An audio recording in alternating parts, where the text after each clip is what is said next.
नमस्कार, मी ज्योती देशमुख। आज आपण या व्हिडिओमध्ये 5वी नवोदय प्रवेश परीक्षेच्या अभ्यासक्रमात झालेला बदल आणि शिक्षकांनी त्यामध्ये विद्यार्थ्यांना काय शिकवायचं आहे याविषयी माहिती घेणार आहोत। चला तर मग पाहूया। सर्वात पहिल्यांदा नवोदय प्रवेश परीक्षेची फॉर्म भरण्याची शेवटची तारीख आहे 31 जुलै 2026। परीक्षेची तारीख आहे 28 नोव्हेंबर 2026।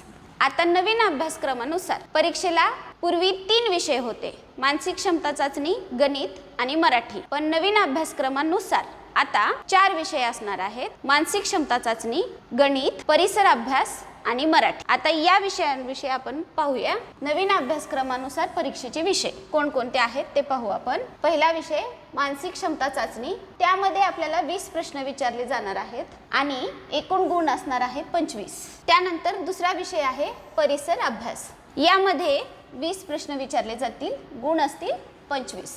तिसरा विषय असणार आहे गणित, यामध्ये 20 प्रश्न असतील, गुण असतील 25।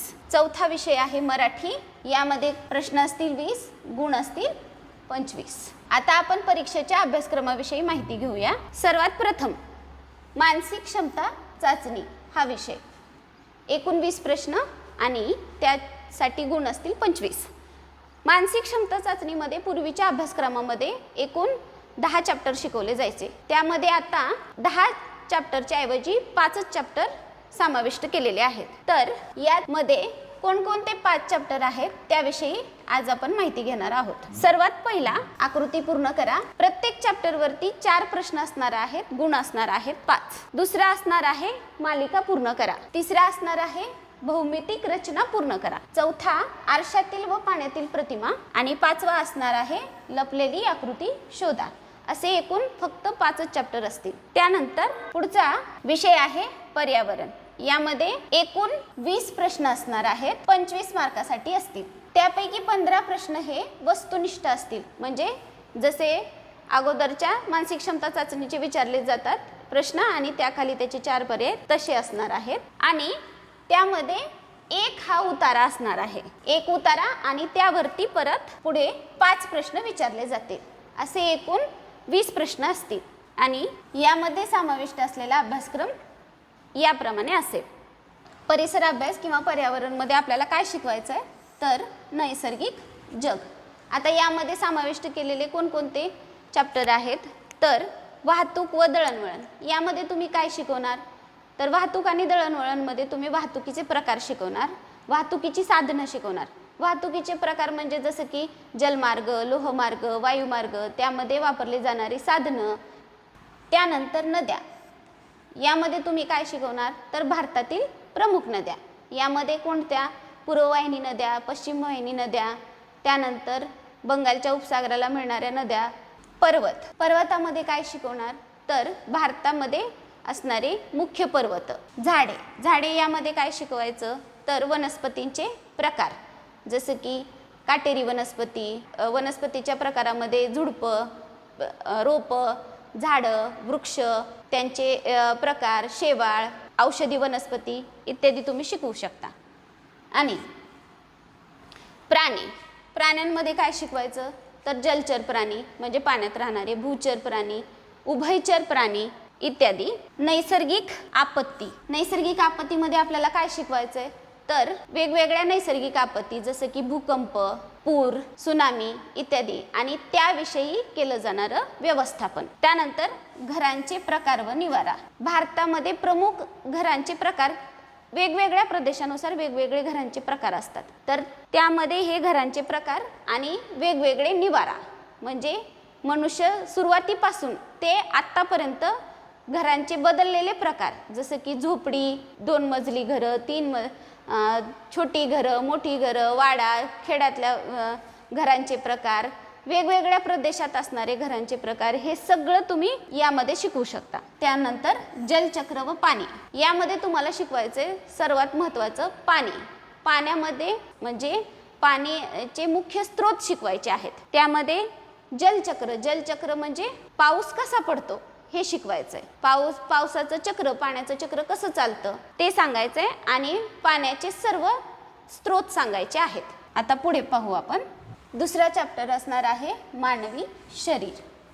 यामध्ये तुम्हाला काय काय शिकवायचं आहे तर अन्न व अन्न घटक. अन्न आणि अन्न घटक. अन्न घटक म्हणजे आपण घेतो खातो ते पदार्थ आणि त्या पदार्थामध्ये कोणकोणते घटक असतात, जसं की कर्बोदके, प्रथिने, पिष्टमय पदार्थ, हे सर्व तुम्हाला विद्यार्थ्यांना शिकवायचं आहे. जीवनसत्वे, हे सगळं अन्न व अन्न घटकामध्ये येणार आहे. त्यानंतर स्वच्छता व आरोग्य. यामध्ये तुम्हाला आरोग्य चांगलं ठेवण्यासाठी कोणकोणत्या गोष्टी आपण केल्या पाहिजे ते सगळं विद्यार्थ्यांना शिकवायचं आहे. आणि स्वच्छतेमध्ये तुम्हाला स्वच्छता न केल्यामुळं होणारे आजार किंवा त्याविषयी माहिती, छोटे आजार, मोठे आजार, संसर्गजन्य आजार, संपर्कजन्य आजार, हे तुम्हाला शिकवायचं आहे स्वच्छता आणि आरोग्यामध्ये. त्यानंतर ज्ञानेंद्रिय. मुख्य असणारी ज्ञानेंद्रिय, 5 ज्ञानेंद्रिय आणि त्याविषयी असणारे जे काही घटक आहेत त्यामध्ये शिकवले जाणारे तेही तुम्हाला सांगायचं आहे. ज्ञानेंद्रियाविषयी संपूर्ण माहिती द्यायची आहे. त्यानंतर मानवी शरीराची ओळख. यामध्ये तुम्हाला संपूर्ण शरीराची ओळख विद्यार्थ्यांना शिकवायची आहे.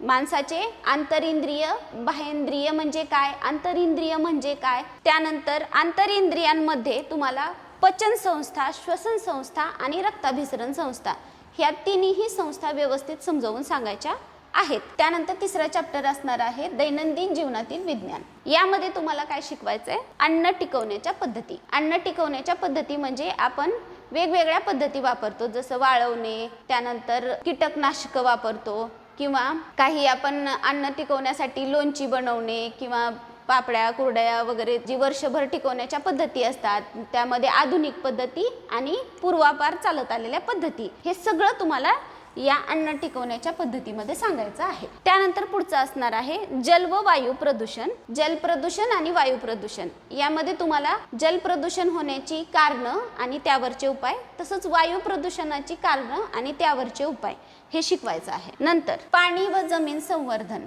संवर्धन म्हणजे जोपासना.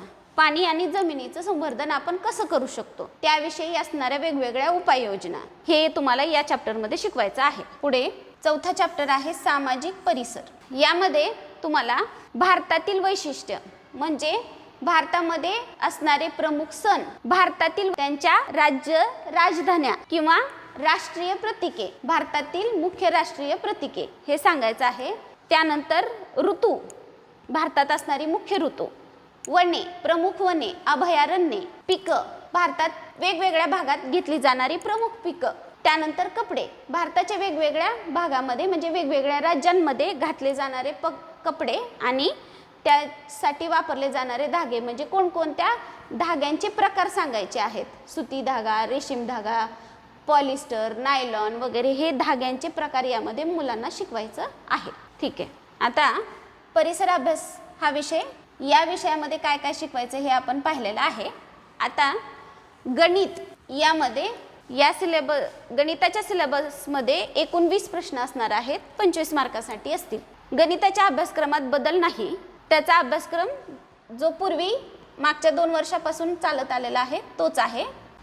तर नवीन अभ्यासक्रम बदलामध्ये आलेल्या प्रॉस्पेक्टनुसार, प्रॉस्पेक्टमध्ये सांगण्यात आलेलं आहे की एकूण 12 चॅप्टर असतील, पण खाली लिस्टमध्ये सांगितले की 9 चॅप्टर दिलेले आहेत. तर अभ्यासक्रमात बदल नसल्यामुळे आहे ते सर्वच्या सर्व 12 चॅप्टर इन्क्लूड आहेत. कारण वरती त्यांनी प्रॉस्पेक्टमध्ये तसं लिहून दिलेलं आहे की 12 चॅप्टर आहेत आणि खाली लिस्टमध्ये फक्त 9 चॅप्टर दिलेले आहेत. त्यामुळे आपण सर्वच्या सर्व 12 चॅप्टर घेतोय. पहिला चॅप्टर असणार आहे संख्या आणि संख्या पद्धती. दुसरा असणार आहे पूर्ण संख्यांवरील 4 मूलभूत क्रिया. तिसरा अवयव व गुणक आणि त्यांचे गुणधर्म. चौथा दशांश अपूर्णांक आणि व्यवहारी अपूर्णांकावरच्या 4 मूलभूत क्रिया. पाचवा असणार आहे दशांश आणि व्यवहारिक अपूर्णांकाचे एकमेकात रूपांतर. 6वा चॅप्टर असणार आहे मापनवर्ती म्हणजे लांबी, वस्तुमान, धारकता, कालचलन आणि पैसा यांचं रूपांतर. त्यानंतर 7वा असणार आहे गणितीय पदावलींचे सरलीकरण. यामध्ये सर्व पदावल्या असतील म्हणजे अपूर्णांकाच्या, दशांश अपूर्णांकाच्या, तसेच साध्या पदावली सुद्धा असणार आहेत. त्यानंतर 8वा चॅप्टर आहे अपूर्णांक व त्यावरील 4 मूलभूत क्रिया. 9वा असेल नफा तोटा. 10वा परिमिती क्षेत्रफळ. 11वा कोण व कोणाचे प्रकार आणि 12वा असणार आहे आलेख. आता पुढे पाहू आपण मराठी. मराठी या विषयाच्या अभ्यासक्रमात बदल नाही. पूर्वीप्रमाणेच आताही 4 उतारे असतील, प्रत्येक उतार्यावरती 5 प्रश्न, असे एकूण 20 प्रश्न असतील. प्रत्येक प्रश्न हा 1.25 मार्काला, याप्रमाणे एकूण 25 गुण असतील. परत एकदा महाराष्ट्रातील सर्व स्कॉलरशिप आणि नवोदय शिकवणाऱ्या शिक्षकांसाठी विनंती, जर तुम्हाला परिसर अभ्यास याविषयी काही अडचण असेल तर तुम्ही माझ्याशी संपर्क करू शकता. खाली नंबर दिलेला आहे. यामध्ये तुम्हाला सर्व MCQ हे फ्री ऑफ कॉस्ट दिले जातील. यासाठी कोणताही चार्ज नसणार आहे. तुम्ही ते सर्व MCQ तुमच्या विद्यार्थ्यांना देऊ शकता आणि त्यांना त्यांच्या अभ्यासात मदत करू शकता. जर हा व्हिडिओ विद्यार्थी पाहत असतील किंवा त्यांचे पालक पाहत असतील तर तुम्ही तुमच्या शिक्षकांना त्याविषयी माहिती द्या आणि त्यांना आमच्याशी संपर्क करायला सांगा. संपर्कासाठी नंबर खाली दिलेला आहे, त्यावर तुम्ही संपर्क करू शकता, जेणेकरून तुम्हाला तुमच्या अभ्यासामध्ये मदत होईल आणि तुमचे मार्क वाढवण्यासाठी सुद्धा मदत होईल. विद्यार्थ्यांनी डायरेक्ट संपर्क करू नका.